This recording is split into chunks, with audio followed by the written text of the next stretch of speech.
May mag-asawa na parehas na nasa edad 70 anyos ang nagdidiwang ng kanilang golden anniversary. Napapangalanan natin si Mang Maning at si Aling Krising.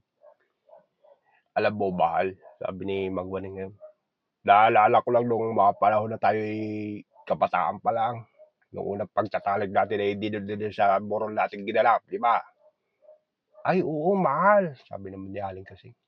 Naalala ko nga yun, tumatakas pa nga ako kay nanay nun para lang makipagkita sa'yo eh. Total, golden anniversary natin ngayon, sabi ni Mang Maning. Ano kaya kung ulitin natin? Gusto ko yan, sabi naman ni Aling Krising.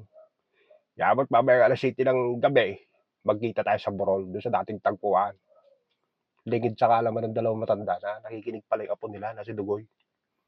Nung dumating yung oras ng pagkikita nila, alas 7 ng gabi, nauna na si Dugoy doon sa burol, nakakubli siya sa talayban. Ngayon, nung dumating yung dalawang matanda, grabe, mainit ang laplapan, halikan, romansahan ng dalawang matanda.